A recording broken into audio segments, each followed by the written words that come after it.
Good morning. Welcome to Awzra Film Report. Like every Sunday, we will have a look at the latest happenings in cinema. What movies are coming out? What's new in the celebrity world?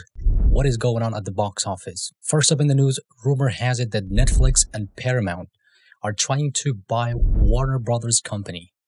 It's not like they both want to buy it together. They're both separately looking into it. Warner Brother was the most successful production company both last year and this year, and recently earned the title for the most successful in the history. Last year, they made a net profit of $600 million, but the unfortunate thing about them is that they have a $40 billion in debt. So no matter how much they make, they simply can't pay off all of it. The reason for this huge debt goes back to 2020 during COVID, when streaming platforms like Netflix took over and the cable network lost its popularity, and eventually Warner Brothers had to merge with Discovery. And this merge caused a $9 billion write-down in assets. That's not the end of it. They had to take on massive loans to make this merger work, and it all ended up to a piling debt of $40 billion.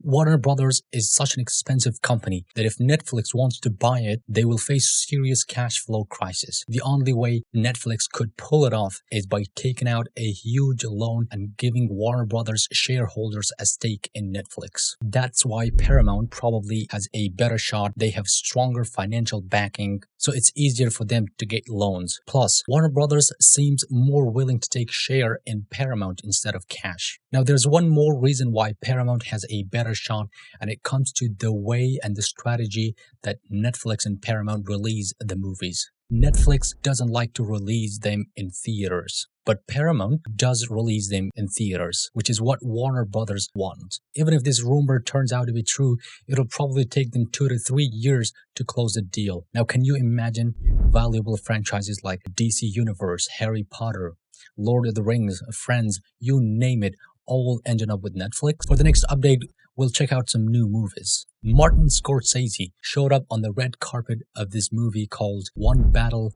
After Another. He showed up here as a special guest, and reporters swarmed him with questions. It turns out he's in talks with Apple TV. They announced that Leonardo DiCaprio and Jennifer Lawrence are going to star in new Scorsese's project. The film is going to be a psychological thriller with a mysterious vibe similar to Shutter Island. The movie is called What Happens at Night, based on a novel with the same name. Over the last 1 year, Martin Scorsese has announced more than 10 projects he is supposed to direct, but none of them have actually gotten started. The Apple TV has been insisting they want to start filming this year. Apparently, they're more eager than any other company to work with Martin Scorsese. The story of the movie is about a couple who want to become foster parents, so they travel to the town where the kid is from. Then a heavy snowstorm hits and they get stuck in the town, having to stay in an old hotel with 3 weird and crazy guys. This will be the 7th movie that Leonardo DiCaprio and Martin Scorsese have made together.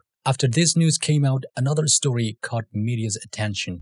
Daniel Day-Lewis said in a recent interview that he never actually retired from acting. He just needed a break, and now he wants to get back, and he really wants to work with Martin Scorsese again. And Martin Scorsese also said the same thing. It's time to team up once more. Another movie whose trailer got a lot of views last week is The Bride, which is like a new take on Frankenstein's story. Kristen Bale plays the monster in this one, starring alongside Penelope Cruz and of course Jake Gyllenhaal, because his sister Maggie Gyllenhaal is directing this film. The story takes place in 1930s, and Frankenstein is tired of being alone, so they make a Frankenstein-type woman to be his companion.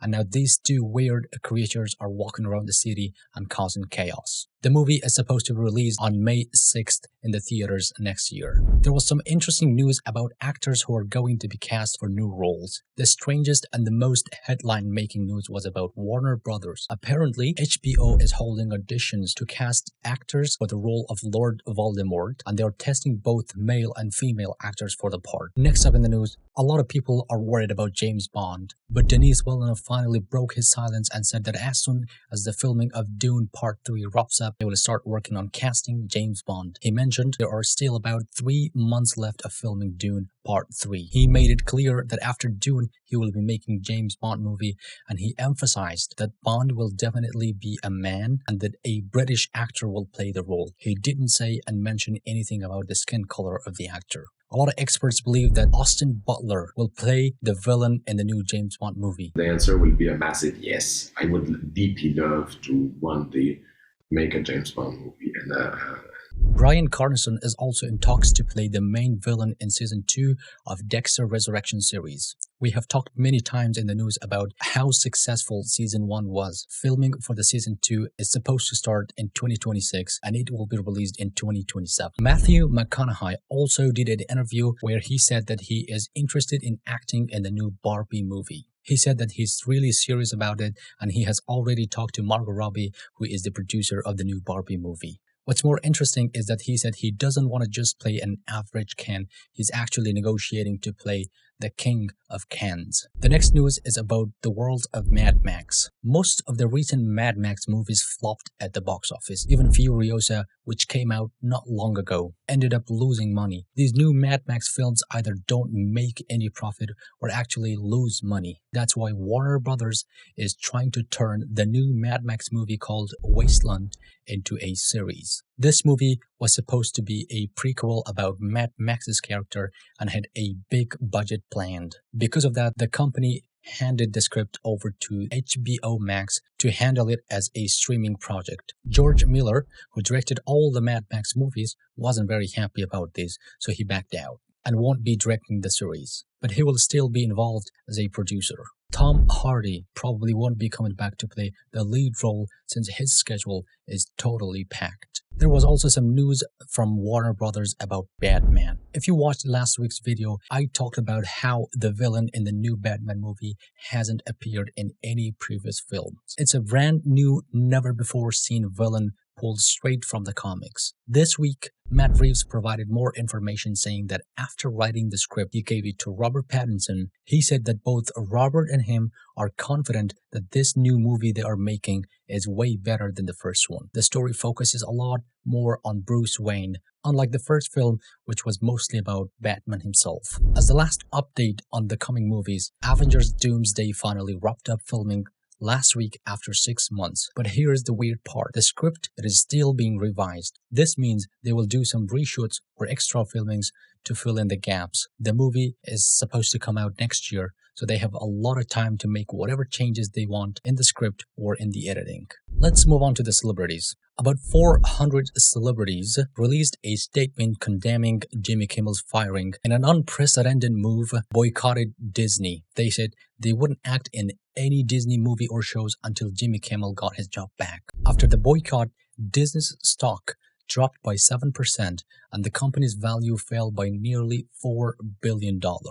After all the pressure, Disney only managed to hold out for a few days before backing down. They backed off and told Jimmy Kimmel that he could re-record his show. But Jimmy Kimmel didn't just give in easily. He said he would only appear on the show if they gave him full freedom to say whatever he wanted. Last week, we showed behind-the-scene footages of the new Spider-Man movie, where Tom Holland was doing his own stunts, swinging between buildings with cables. Unfortunately, he had an accident last week and fell from a height. He was rushed to the hospital and Deadline reported that he has a fractured skull and a mild concussion. Thankfully, he's doing okay and he is under medical supervision. His condition is totally stable and he's under treatment. He will start filming soon. Next news is about Christopher Nolan, who was elected as the head of Directors Guild of America. His new role involves overseeing contracts between directors and big studios. Basically, this guild handles the relationship between directors and the studios. They're aiming to fight for directors' rights and take them back from the companies, since those studios have a lot of power and influence. This union plays a really important role, and they even changed its leadership because it's entering a whole new era. Christopher Nolan himself mentioned this in his statement after being elected. He said being chosen as president is one of the proudest moments of his career, and he also talked about the huge changes happening in the film industry, especially pointing to AI. They want to make sure that AI doesn't put their jobs at risk. like AI not using their creations without permission and a bunch of other details. That's why Christopher Nolan was chosen to go and fight for their rights. Next celebrity news is about relationships. Last week, it was rumored that Keanu Reeves, who is 61, finally got married with his fiancée, who is 52, after dating for 8 years in a super private ceremony with no media coverage. But then Keanu Reeves' publicist came out and denied the whole thing. Another relationship news is about Monica Bellucci, who is 60, and Tim Burton, who is 67. After dating for 3 years, they ended their relationship on good terms. For the next update, let's move on to the box office. Last week, the Demon Slayer anime was dominating the box office. Sold another $105 million last week, bringing its total earnings to $550 million, making it the highest grossing anime ever. The previous record was actually held by the last Demon Slayer movie, so it broke its own record. The new movie starring Margot Robbie and Colin Farrell also came out. Its sales aren't looking too great so far. It had a $46 million budget and has only made $9 million up to now. The movie got a 36 from Rotten Tomato and a B- from CinemaScore. Another movie that came out last week was One Battle After Another, the new film by Paul Thomas Anderson, who invited Martin Scorsese as a special guest. Even Martin Scorsese, when he watched the movie, really praised it and said it was one of the best movies released in the recent times. Alright, that's it for today. If you liked the video, please give it a thumbs up, subscribe to my channel, and if you have any questions, suggestions, or objections, please leave a comment down below. I love you guys. I appreciate you guys. Signing out.